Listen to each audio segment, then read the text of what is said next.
Վերջին զանգ հեռուստասերիալում Արամը վերադառնում է կյանքի ամենավտանգավոր սահմանագծից։ Վիրահատությունը հաջող է անցնում։ Նրա առաջին այցելուներից մեկը Մերին է։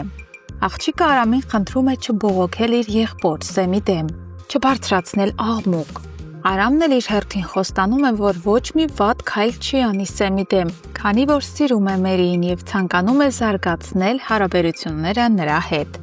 Բայց իրականում հենց այդ պահին Սեմն արդեն դուրս է պրծել այն նկուղից, որտեղ նրան պահում էին Սոսի հրամանով։ Սոսը պատրաստվում էր բաց թողնել Սեմին հանուն որդու, բայց ուշանում է։ Սեմը փախչում է, բայց ոչ թե տուն է վերադառնում, այլ թաքնվում իր ընկերներից մեկի մոտ ու գլխում պտտում է միայն մեկ պլան՝ վրեժ։ Նա վստահ է, պետք է սպանել Բագրատին։ Մի քանի օր անց նա կատարում է իր փորձը, կրակում է Բագրատի ուղղությամբ, բայց գնդակը դիպչում է նրա ոտքին։ Սեմին ձերբակալում են մահափորձի համար։ Արձաքնության ժամանակ էլ նա խոստովանում է. «Այո, ես եմ կրակել և շատ էլ ճիշտ եմ արել»։ Մյուս ճակատում Սոսը, նրա մտքում արդեն այլ հաշվարկներ են։ Տարիներ անց վերադարձած տղամարդը հիմա այլ աչքով է նայում անցյալին։ Նա համոզվում է, որ Աննան երջանիկ է, իր սիրած կինը հղի է։ Իսկ եթե այդ տարիքում կինն ընտրում է նորից մայր դառնալ, ապա դա նշանակում է միայն մեկ բան. նա սիրում է և սիրված է։ Սոսը տեսել է այդ ամենը, մի քոն գրկում էր Աննայի որովայնը, համբուրում։ Սոսը խեղդվում է անցյալի ստերից ու ապագայի անորոշությունից։ Նա մտածում է, թե Աննան խաբել է իրեն։ Բայց իրականում տարիներ առաջ հենց Լիլիթն էր իր ներկայիս կինը, ով խեղաթյուրեց ամեն ինչ, ասելով, թե Աննան իր կամքով ամուսնացել է Միքոյի հետ և հղի է նրանից։ Իրականում Աննան այդ ժամանակ հենց Սոսից էր հղի։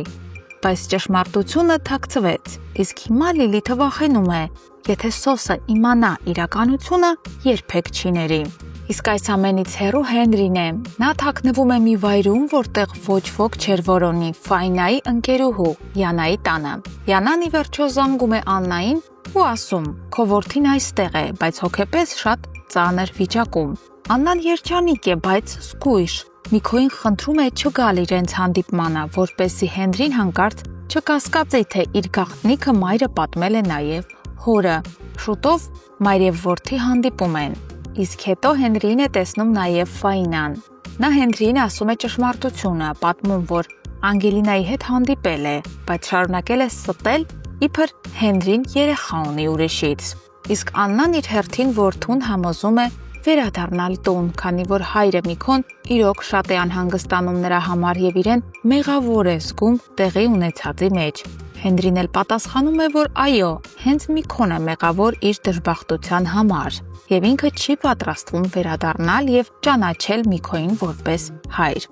Այսպիսով սուտը գնալով խճճվում է, սերը մնում է ստի խավարի մեջ։ Բայց արդյոք ճշմարտությունը կկոտրի այդ պատը։ Տեսնենք։ Հարգելի հետևորդներ, ինչպես հիշում ենք, երբ Սոսի մայրը տիկին Ռիտան վերադարձավ Հայաստան, նա իմացավ, որ Աննան տարիներ առաջ հղի է եղել Սոսից և երեխան ծնվելուց հետո մահացել է։ Եվ ինչպես երևում է, Ռուսաստան վերադառնալուց հետո Ռիտան այդ մասին չի ասել որդուն և թողել է, որպեսզի նա ապրի ստի մեջ։ Բացի այդ, նա չի ցանկացել, որպեսզի Սոսի և Լիլիթի հարաբերությունները փչանան։